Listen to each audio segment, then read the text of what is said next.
really excited to finally share this video with you. It took me quite a while to get everything right, but I think you're going to be very happy with the end result. So you may be confused seeing a 1-hour video with the title simplified in it.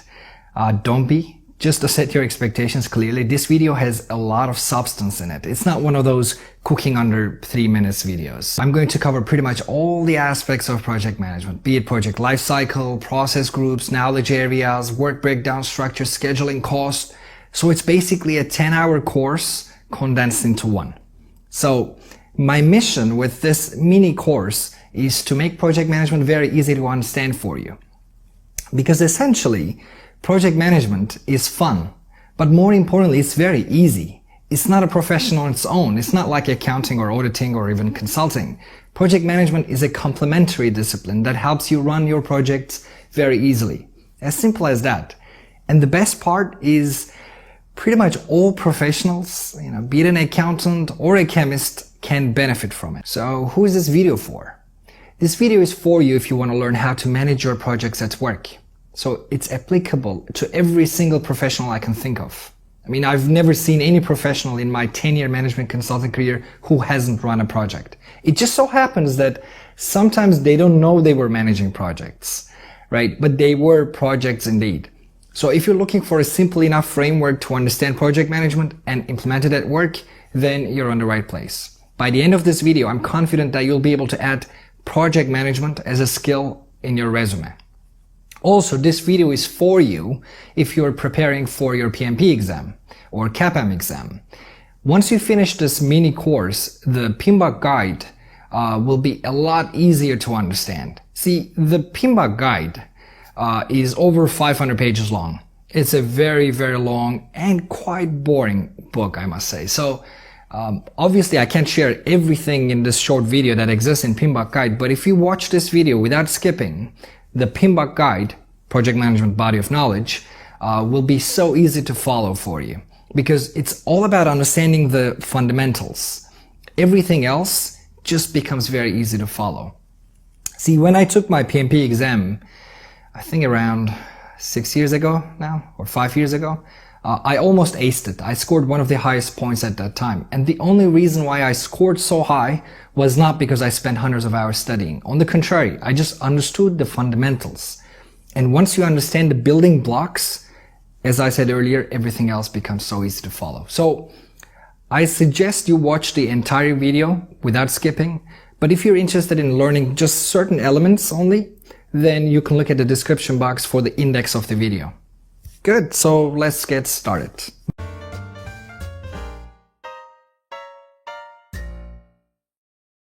I mean, what is even a project? It definitely has a sexy tone to it, right? Project. I wonder how it sounds in French. Projet. So, here's the definition. Project is a temporary endeavor to create a unique solution. Yeah, but that's operations. No.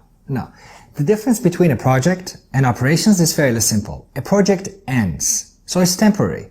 You implement your project, you close it, you create a unique product or service or whatever the outcome you wanted, then you're done. Whereas in operations, it's an ongoing effort. It's repetitive. So you may have also heard about the terms program and portfolio. Let me just quickly explain them here as well. Program is multiple projects put together, combined.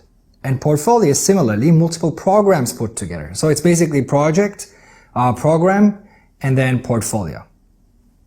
Now, before I go further and dive deep, you need to understand something very crucial. To run any project, you need two methodologies. The first one is a project lifecycle, and the second one is project management process. Most people confuse these two, okay? And if these are not clear, you can kiss that PMP certification goodbye. It's absolutely amazing how many content creators in YouTube or elsewhere confuse these two. They are not interchangeable. You cannot afford to confuse a project lifecycle with a project management process. But don't worry, I'm going to make it very, very simple for you. So let's start with the project lifecycle. Project lifecycle is unique to a project, to an industry, to your needs. It's highly customizable. Think of it like this. A human development is a project, isn't it? So your life cycle is conceiving, birth, childhood, then teenagehood. Teenagehood? Is that a word? Teenaging? Whatever. So adulthood and then death, right? Easy stuff, right? So now if it was an IT project, I'm not an IT, but it would probably look something like this. It would be high-level design, then detailed design, then coding and testing, installation, and then finally probably a turnover if it was done for a client. So this is project life cycle. And here's probably where the confusion comes from. The term cycle, that's what's confusing, because after you die, you don't get to be conceived again and be born again, I think. But who knows? So, or once you hand over the product to the client, you don't get to be, designing that again. So it's not actually a cycle. It's just a confusing term they use. It's sequential. It's a sequential steps of various phases of a project. And these phases, I'm going to repeat it again, are unique to your own project and your needs. So you create your own cycle. So a project lifecycle may have one phase or multiple phases, like the examples I gave earlier. There's no single way to define the ideal structure for a project. For example, one company may treat a feasibility study as first phase of a project. Another may treat that as a third phase of a project, and another may not even include it at all. It's custom made. I know I said this multiple times, custom made, but you'll soon understand why I had to repeat it multiple times. Just be patient, just bear with me. Now let's talk about the second element that you need to run any project, and that's the project management process, your process groups. See, if you're following PMI's project management body of knowledge, then your process groups aren't quite customizable. So you can customize the processes, but not really the groups. We're going to talk about that soon. So we have 5 process groups to learn here. We have initiation, we have planning, we have executing, then we have monitoring and controlling, and finally closing. These are kind of set in stone. I mean, you can't really play around with them that much.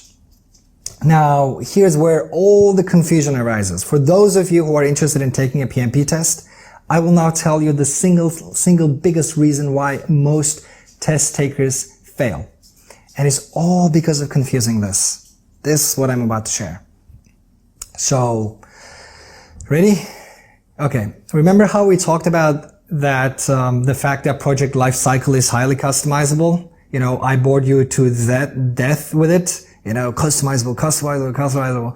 So, now what we do in real life is, for small projects, we really dumb things down. We simplify things. Instead of attaching process groups to every single phase of a project lifecycle, conceiving process groups, like development process groups, initiation, planning, execution, MNC, and closing, and then death, this. Instead of doing that, in real life, we just attach the process groups to a single phase project lifecycle.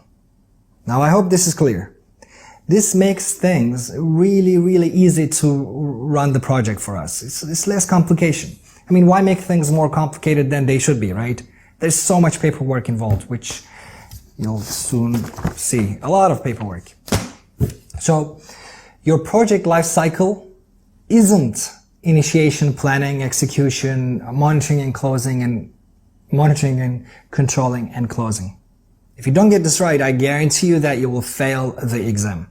Now we're going to talk about the process groups. And while I'm explaining that, I will also simultaneously run a project for you to demonstrate how it works in real life. Now, let's start with the first process group, and that's initiation.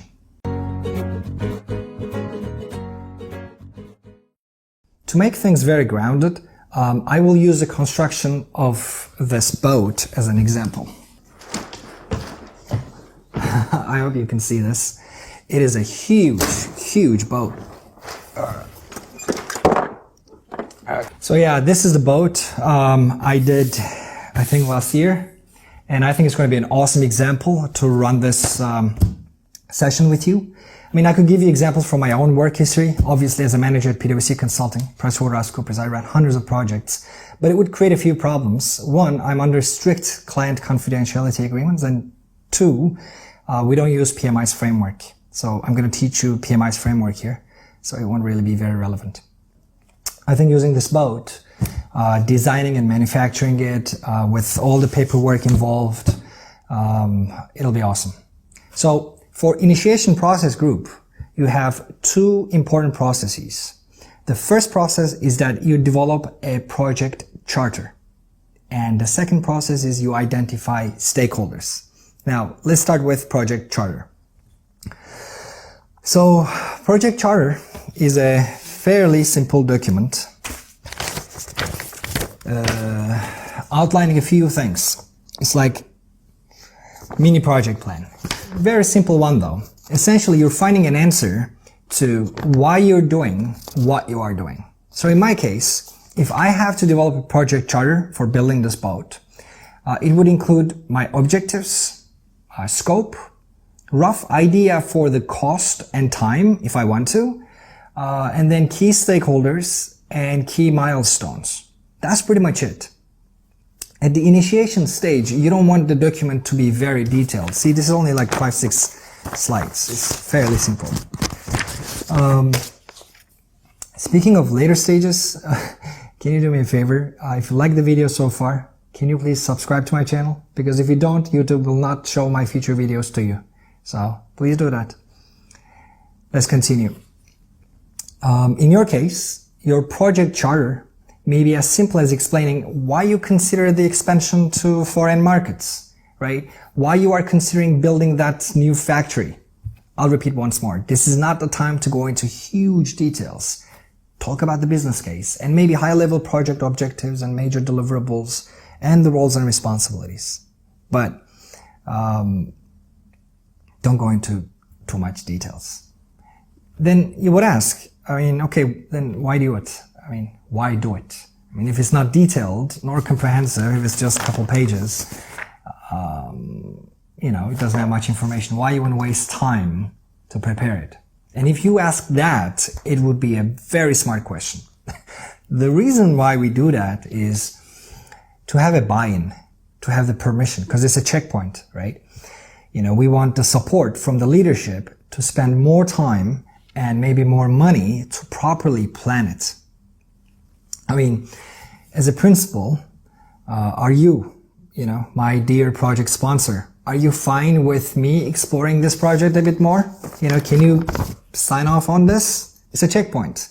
Your project sponsor may not want this project at all in the first place. Why waste time? If they say no, you don't start planning. And my friends, planning is no easy task. Planning is difficult. So it's a great opportunity for the senior leadership to kill the project early on before you spend so much time planning it. Okay? Maybe they don't want to expand into that market. Maybe they have their own reasons. So they kill it off early on. But I want to open a deep note here and contradict myself a little. What you need to do, or how much detail that goes into the charter, heavily depends on your project needs, project scale, your industry. So if a project is let's say, creating International Space Station, obviously your initiation will include a lot more details. It'll be almost like high-level planning. And the reason for that is because planning such a project, the International Space Station, is over $10 billion, just the planning. So obviously it will require you to present a lot more information to your project sponsor to get an approval for a $10 billion planning, right? So far so good? Good. Let's move on. The second process for initiation process group is stakeholder identification. At this stage, you will again keep it very simple. You will not categorize all the stakeholders based on their influence and the power. You will do that later. Now, as I mentioned before, we just want to know whether we should proceed or not. It's a checkpoint. So all you do is create an Excel list and list down all the project stakeholders. Not this one. put it on the screen. So in my case, my stakeholders will be my wife. She'll be my sponsor, right? Then my neighbors, because I'll do a lot of hammering and drilling, so I'll make a lot of noise. Therefore, I need to include them as my stakeholders as well. For most projects, your primary stakeholder is your project sponsor. Who is your sponsor? Who gives you the go or no go, right? Who is the project manager? Are you the project manager? Who are going to be part of your project team? Who are going to be project management team, right? Project management team is different than project team, right? Now we have the project charter and the project stakeholder register. It's now time to move on to planning. Of course, provided that you secure the approvals, you get that sign off, right? Now we have initiated the project and we get our approvals. Let's plan it. Planning is a lot more detailed and comprehensive than initiation. And we're going to need to talk about a lot of details and knowledge areas. So I'm going to introduce you to certain knowledge areas. So I suggest you take a break now, pause the video, go get a cup of coffee, refresh yourself, and come back when you're ready. Or you can just bookmark this video and watch it whenever you're on top of your focus. Okay? Good, let's start. So with planning, we are looking to find answers to three main questions. Okay? So the first question is, what are we going to do? How are we going to do it? How to know when the project is done? This particular one is very important because in real life, most projects are never done. They almost become operations. They're never done. So at the end of the planning process, you'll end up with a comprehensive project plan. And this project plan will include a few items. So it'll include the requirements, it'll include scope, work breakdown structure, or as we call it, WBS. We'll have schedule, some sort of a timeline. Then we'll have cost and budget and quality. So for those PMP takers, let me put a disclaimer here. The PMBOK guide, with its 500 pages of glory, it has obviously a lot more knowledge areas, but I'm simplifying things for you here. So if you plan on taking the PMP test, just make sure you properly read this whole thing, okay? Because all I'm trying to do is simplifying things and make you understand the fundamentals. So when you read this, you'll be able to understand it very clearly. But just keep this in mind. I am leaving a few things out.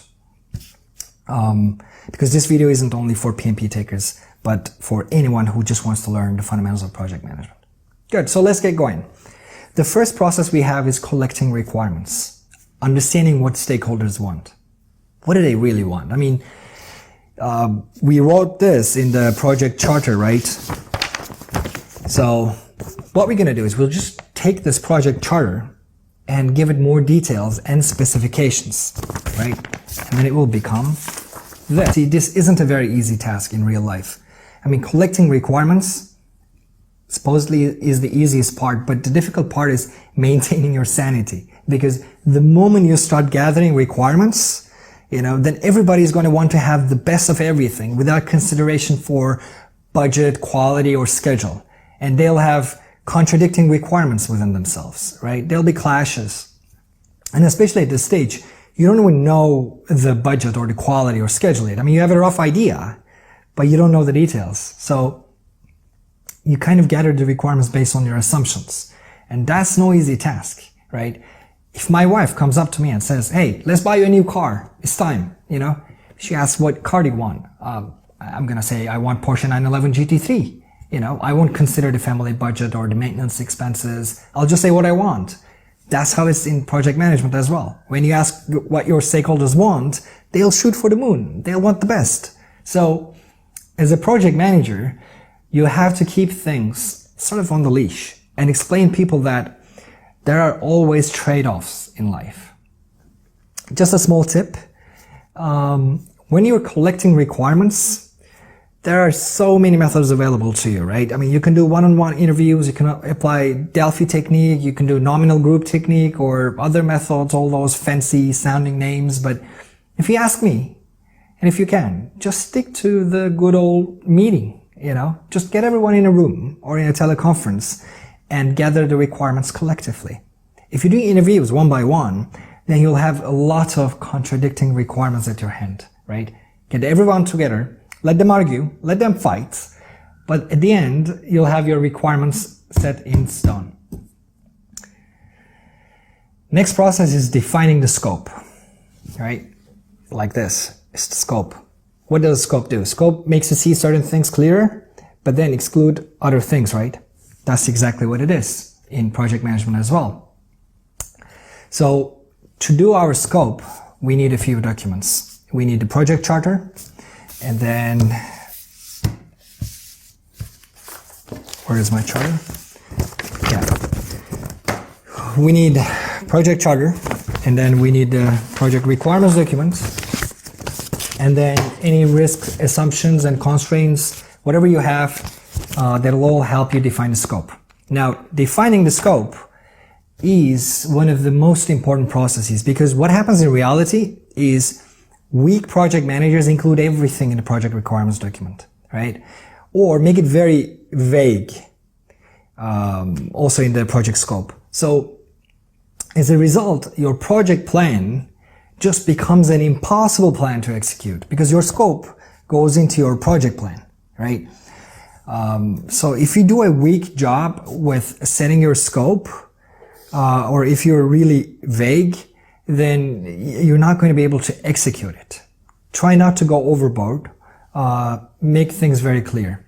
So your project scope statement should or may include your project scope, and then your deliverables.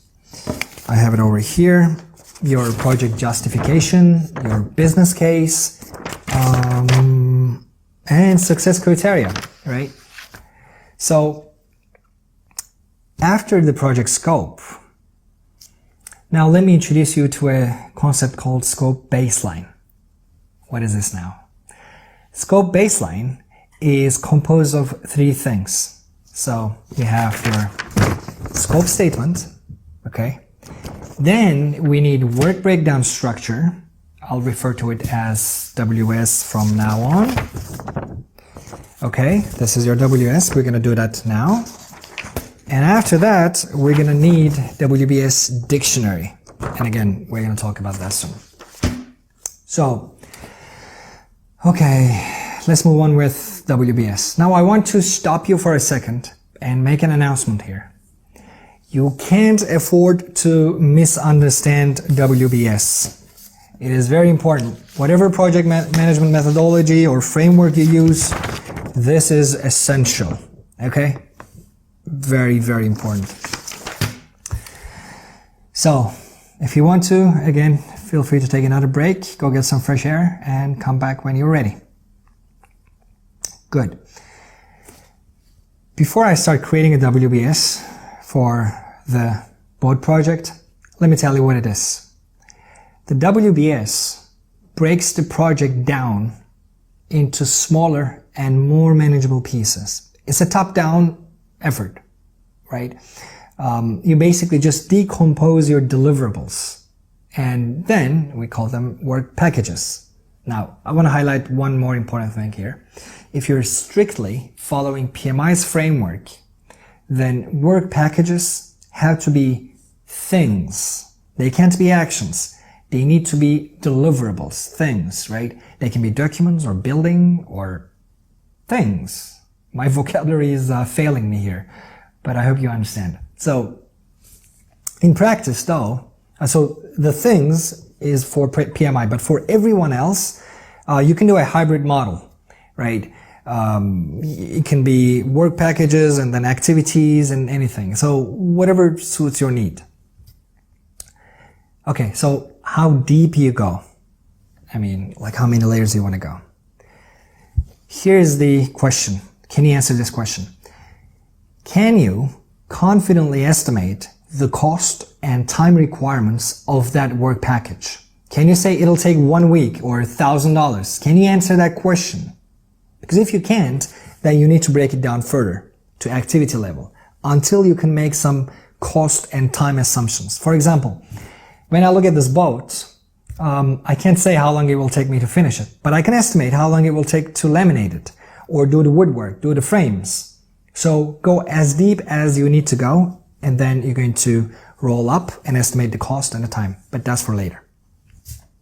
So let's do it. Let's do the WBS. So you start with the project name as level 1, and then you segment your project into various work components. So in my case, my segments are, I have design, I have manufacturing, I have electronics, then I have the rigging, the rig. Rigging is the mast sails and the shrouds and the whole thing. And then I have testing.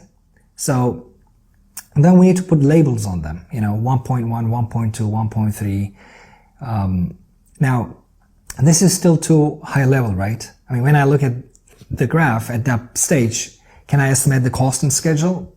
No, probably not. This means we now need to break it down further. Now, for this project, a project this small, I don't need sub-segments, but keep in mind that in your project, you may need to put in sub-segments to break it down even more clearly. Now, okay, let me start attaching my work packages. These are the important bits. My work packages are, so I need to find an actual IMOCA 60 design. And then what else? After that, I need to adjust the design for scaling down, because you can't just take a design for a 20-meter boat and then manufacture a 1.5-meter version of it. So it won't sail well, it won't float well. So that means I need to increase the volume. Then after that, I need to finalize the design. And this is actually where I actually design it or modify the design I have. So this is actually where I make it ready for manufacturing, right? So for manufacturing, my work packages are, I need to decide on the materials, and then I need to procure them. Then I need the frames. I need frame for the deck and the hull.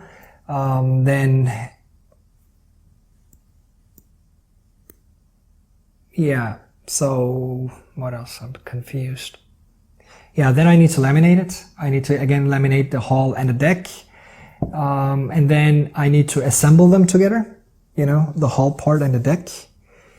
Then later on, the cosmetics. So for cosmetics, I need to do a lot of sanding, and after sanding, I will do the painting.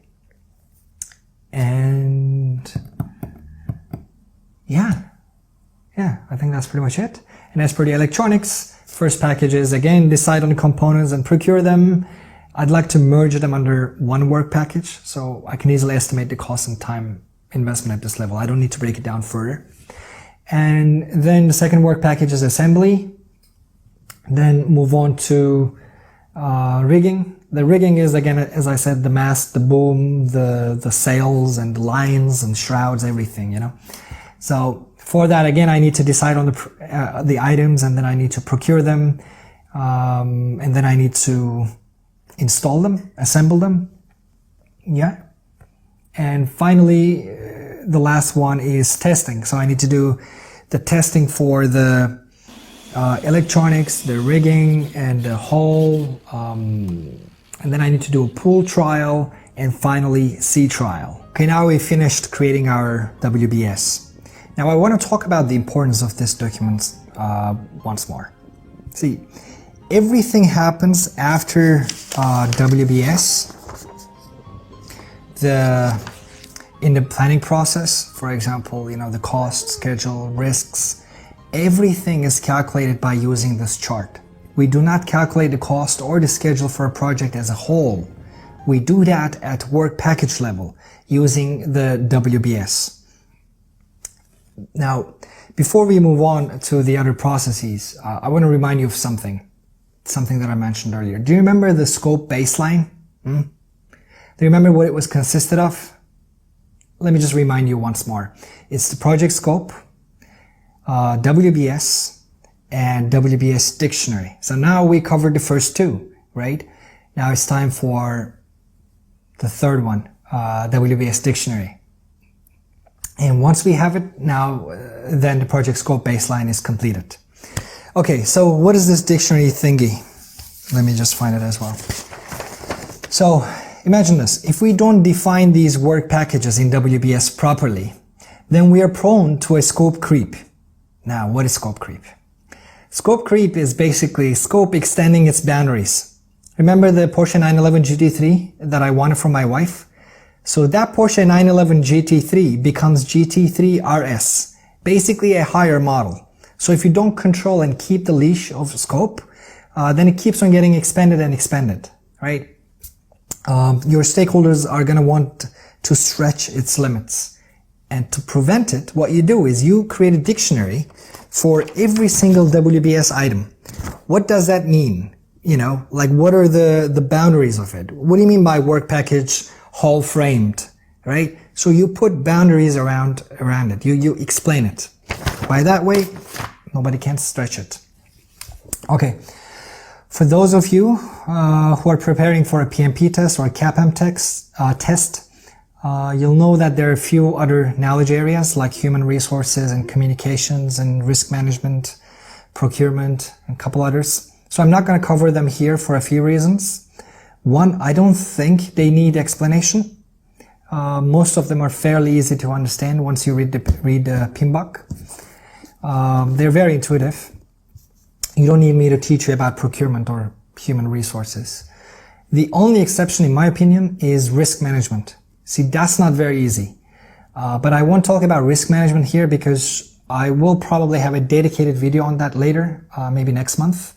And I don't want to spend an hour running risk management simulations here, you know, the Monte Carlo and things. So, plus for most of you, like 99% of you running small projects, you don't factor in risk management anyways. I mean, you're aware of the risks, but you don't go out of your way to spend a week on preparing risk registers, right? So instead, I'll focus on, in my opinion, more essential ones here. So let's continue with time management, the schedule. And what we do is we start giving estimates for how long a particular work package will take. Here's an important point for you.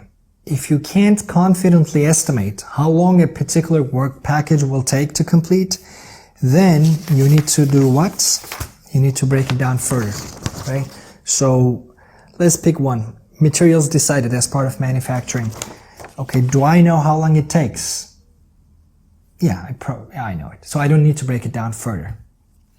And once you're done estimating these, the other fun part starts, and that's putting them in a sequence. Now, for PMP takers, you need to resort to PMBOK guide for boring details of finish to start, start to finish, and calculations of critical path.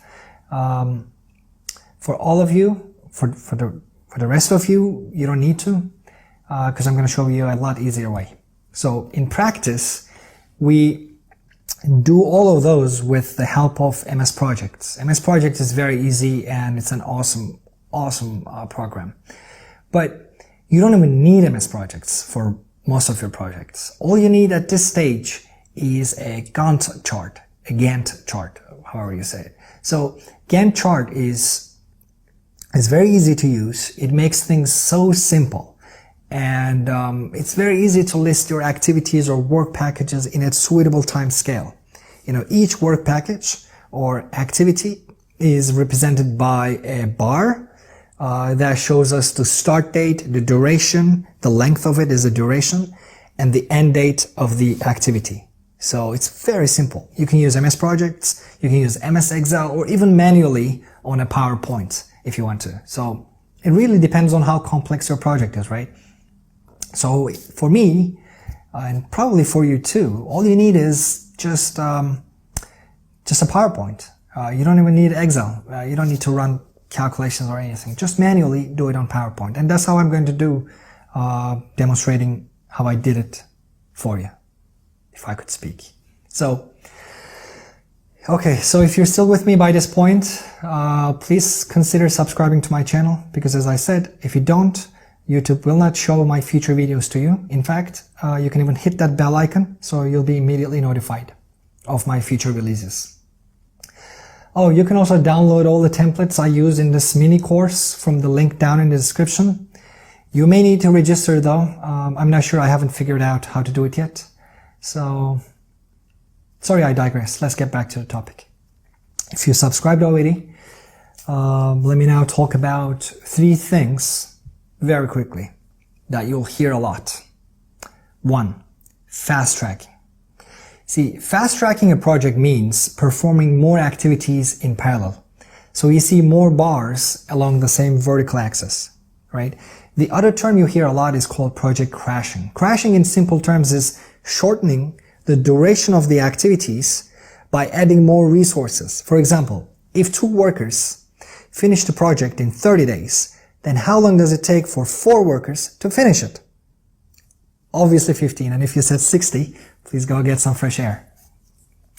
You need a break. So this is called project crashing. But it comes at a cost, right? Cost of additional resources, additional money. So have you seen those, huge towers being built in China in 30 days, right? You can see their footage. They're amazing. This is what they do. They just crash every single work package because they don't have a labor shortage and probably no money shortage either. So that's how they do it. Now, let's move on with the costs. We're done with the schedule. All right, cost management. Now for this piece, we'll take out our beloved WBS again. But instead of putting durations, now we'll give our cost assumptions. Fairly simple, right? So we'll do a bottom-up estimating and then start giving our cost assumptions for each work package. Again, very similar to what we did for schedule management. And once you have all the costs added up, for this you may need to use Excel, so you can use the easy calculations. PowerPoint won't do fine here. So anyway, once you have all the costs added up, the direct costs, indirect costs, variable and fixed costs if you want to, then you can create a budget. For those PMP takers, keep in mind that there are a few more steps for you. For example, you need your risk register and risk contingencies to be included in your budget. Not just that actually, you also need your management reserves. So the way it works is you roll up, right? Get your cost estimates for activities, if you included activities, then work packages, right? Then you'll have a rough idea of the project cost estimate, okay? And once you have it, you include the contingency estimates, which comes from your risk studies. You include that, right? And that gives you your cost baseline. Then you include the management reserves and voila, you have your cost budget. That's pretty much it. And as I said, for 99% of us, we don't really do that in practice. We roll up the cost of each work package and then put a 20% contingency reserve and we're done. So no need to complicate anything that we don't have to. We're done with planning. All right, so far we're done with the initiation, we're done with planning, and now it's the fun part, the execution, It's the doing part. It's where we execute things. It's the fun part. Now let's do it. The purpose of the executing process is to complete the work we defined in project management plan. Meet the objectives. This is where we do the work. Your focus now is, as a project manager, I'm assuming you take the project manager role, is to manage your team, follow processes, conflict resolution. Your job is essentially guiding the team to stick to the plan you created with your team. So if you've done a good job with planning, then your execution is going to be so easy. Although it takes the longest, but it's just like playing with Legos. You just put them in their places. But if you haven't done a good job with the planning, then your execution is going to be a nightmare. So in execution, if you're not the one doing all the execution work, like myself in this case, I'm the one who's doing it, you need to constantly manage the expectations of stakeholders. You need to protect your scope, right? I talked about the importance of this before, because you'll quickly realize that the stakeholders will want you to gold plate. Do you know what that is, the gold plating? So it's in simple terms, making changes to a project that are outside of your scope. Instead of getting the grade B quality material, as you agreed, your stakeholders now want you to get grade A quality. Now, this is a problem because you didn't factor that in your budget or time estimates. So, as a project manager, you need to prevent scope creep. Protect your scope. Your scope is like your national flag, You protect it against all unnecessary change requests. You resist. If they're really, really legitimate ones, you can evaluate it and put it in consideration if it's really valid with a change request, but don't just take it as is. Don't say, okay, no problem. For those PMP takers or CAPM takers, pay attention to change requests and how it's done. Now, this was the execution. The next process group is called Monitoring and Controlling Process Group. Monitoring and controlling means measuring the performance of your project against the plan, managing your change requests, and making sure you're hitting your KPIs if you have included them in the first place. An important aspect here, monitoring and controlling starts with the execution process group, so they run in parallel. So you monitor and control when you're already executing it. I mean, it makes sense, right? How can you monitor once you finish the execution? It's common sense. So, then what do you monitor and control then, right? So you monitor your scope. You make sure no scope creep happens. You monitor your schedule and forecast if you think there'll be delays. This is particularly easy to see because you already have your project time plan, your project schedule. Remember, we even put it on the Gantt chart, right? And then you monitor your costs, your quality, your risks, and your procurement. Is procurement happening all right? Are the contractors happy? So this is fairly simple. For example, you finished a particular work package, right? And then you can just always look back and verify if you were within the allowance. I mean, if you weren't, then you look for the root causes. What happened? Why did we exceed the budget or the schedule? Then obviously you solve those problems so they won't repeat. And you make sure you document everything. For PMP takers, please pay extra attention to earned value calculations here. It becomes particularly important in this stage. Now I want to quickly touch on earned value. So earned value is the total project budget multiplied by the percentage complete of the project. For example, you have budgeted $1 million for the whole project, let's say, okay? And you have finished 20% of it. So your earned value is $200,000. Now, this is primarily used for construction and software projects and an important concept by PMI, right? But in real life, it doesn't hold much value other than few industries like the construction and the IT. And the reason is the value gained cannot always be assessed along the progression of the project. What does this even mean? It means it's not always a linear progression. Most of the time, the actual value of a project goes like this. So it's not linear, it's a power curve. Most projects show exponential growth instead of a linear one. And they get compounded results every month. And their calculation is a lot more difficult than a simple y equals to mx plus b. To calculate it, you need a growth decay formula. So it's a very complex one. And no project manager is going to run that every week just to calculate the earned value. This one is very similar to how we calculate interests, compound interests. So, okay, before I bore you to death, let's move to closing process group. Actually, no. I want to explain this just a bit more. The exponential growth theory, because I believe you'll benefit from it. So, let's take my YouTube channel, for example. Let's call this project 100,000 subscribers. That's what I'd love to achieve. At the moment, I have about 19,000 subscribers. So let's say I get 500 subscribers per week with 20 videos, right? Total 20 videos. So if I have 40 videos, provided that I maintain the quality, I will not have 1,000 subscribers per week. It'll probably be 2,000 per week or a lot more because it gets compounded, right? Just like your money in your savings account. See, If you calculate your earned value based on your execution, then you'll get confused. I mean, think of it this way. I'm still putting out about 1 video per week, right? But it all of a sudden just became exponential, right? So that's how most projects are in real life. Okay, sorry to have taken your time. I digressed a little bit there. So the key takeaway is, whatever your project is, don't quit just because you don't see the results now. They will come. And when they do, they will come like that. Okay?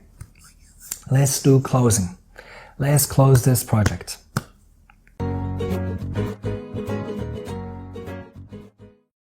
Now, we finished the product, right? The end result. We have the boat. It's completely finished. But is the project finished? I mean, the product is finished, but the project? No, it's not. Not yet. There's still some work to be done. Not much, but we still have to do certain things. And mostly boring admin work. So what do we do now?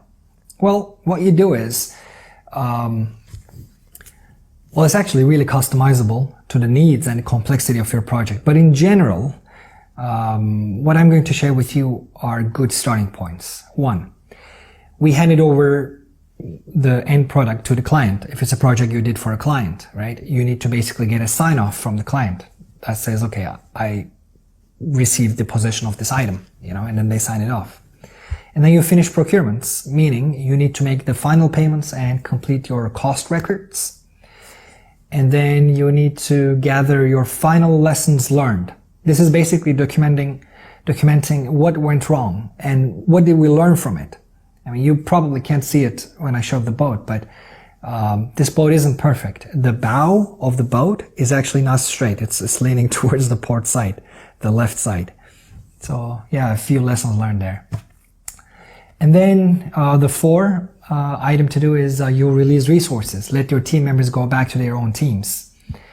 And then finally, you go celebrate. Congratulations. Thanks for being with me the past 1 hour. I hope you benefited from this video. And if you did, please share it with your friends and professional network in LinkedIn. And if you share it in LinkedIn, please feel free to send me an invitation to connect. I'd love to connect with you. And finally, as I mentioned earlier, if you are looking to make a big jump in your career and explore working for multinational companies, consider joining my LIG program. That's where I share some of the advanced strategies to getting yourself employed by amazing multinational firms. It delivers great results. And all right, we're done. See you next week.